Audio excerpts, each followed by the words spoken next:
एक गोपी नंद रानी यशोदा के पास आई, पास आकर के बोली, मैया मेरे घर में आज पूजा है, वारी है, मोको गोबर ले जानो, मैं आपकी गैया को गोबर ले जाऊं। मैया बोली, गोबर भी कोई मांगवे की चीज है? अरे भैया घी मांगवे आयो करें, दूध मांगवे आयो करें, दही मांगवे आयो करें, तू गोबर मांगवे आई? अरे गोबर तो बिना पूछे ले जानो चाहिए, ले जा। जैसे ही गोबर ले जाने के लिए वो गई तो सोई ठाकुर जी आ गए छोटे से। मैया ये तने कहा कियो? मैया बोली, कहा भयो तेने यहाँ को गोबर ले जावे कि क्यों कह दई? मैया बोली, अरे लाला तू भी बात बनाए करे, बता गोबर ले जावे ना ले जावे में कोई अनुमति की जरूरत है? अरे ले जा रही ले जान दे, 9 लाख गैया हमारे यहाँ, इतना गोबर है कि सुमेरु पर्वत के समान पर्वत खड़ा है जाए गोबरन को, और तू गोबर के काज रो रहा है? छोटे से ठाकुर जी बोले, मैया तू ना जाने, गोबर, गौ माने गैया, वर माने वाको वरदान, वो गोबर है तो पता 33 करोड़ देता गैया में रहे, लक्ष्मी को जगह नहीं मिली, तब लक्ष्मी ने आके बोली मैं कहां रहूं, तो लक्ष्मी को स्थान गोबर में दियो। मैया ये जो नंद बाबा के इतने बड़े बड़े रत्नन के जो है का महल बने हुए हैं, हमारे घर इतनी संपत्ति है, ये सब गैया के गोबर की करामात है, और तेने वहां गोपी को ऐसे कह दी कि ले जा गोबर है, मैं तो ना ले जान दूंगा, मैं तो गोपी जाके अभी रोकूं। ठाकुर जी गए, गोपी के पास गए, गोपी गोबर उठा रही थी, ठाकुर जी बोली, एरी नेक डट जा।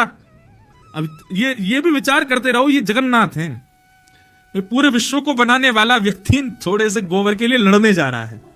गोपी तो बोले, नक डट जा, कहां ले जा रही है गोबर? बोले, नंदरानी यशोदा ने मुझको कहिए ले जाओ गोबर है।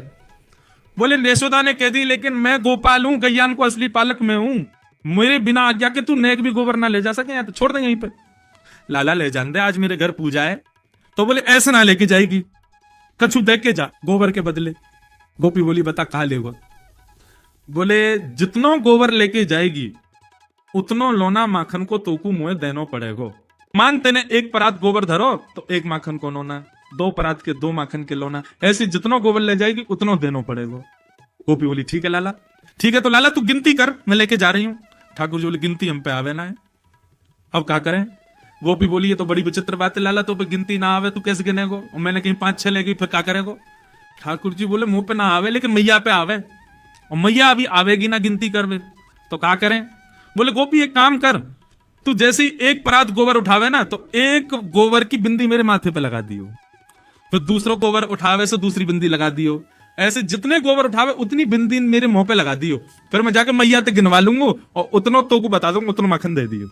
ये वो जगन्नाथ हैं जिन्होंने पूरे विश्व को बनाया, और आज यहां गोबर बेच रहे हैं और बदले में क्या ले रहे हैं? मक्खन, और वो भी मक्खन तब ले रहे हैं जब 9 लाख गैया घर में है, मतलब मक्खन की, दूध की, दही की कोई कमी नहीं है।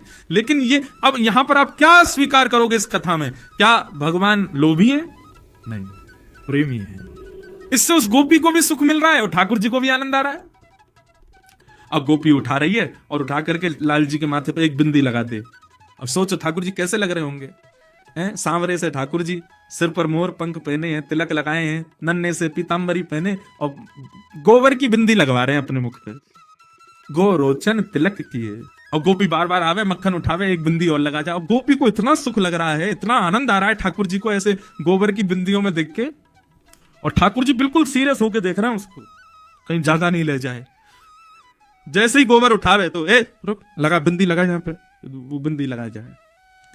अब बार बार बिंदी लगा के ठाकुर जी ऐसे मधुर मुस्कान पे आनंद है रहे हैं, गोपी को भी खूब आनंद आ रहा है। सो गोपी ने अब क्या कहा कि अब की बार गोबर उठायो, और लाला बहुत भारी है ने उठवाइयो। जैसे ही ठाकुर जी उठवाने गए तो गोपी ने सबरो गोबर ठाकुर जी पे डाल दियो। जैसे ही डारो, पूरे ठाकुर जी गोबर में संलिप्त हो गए। ठाकुर जी दौड़े चौकड़ी मार करके मैया के पास, बोले, मैया देख, मैया देख, मैया देख। मैया ने जैसी देखी पूरा गोबर में लपो भयो लाल जी। अरे लाला तू कितनो नवाओ, कितनो दबाओ, या गोबर में ही जाके खेले, देख का कर लियो, चला साफ करूं। मैया ध्यान से करियो, क्यों बिंदी लगी भैया वो नहीं मिट जाए कहीं।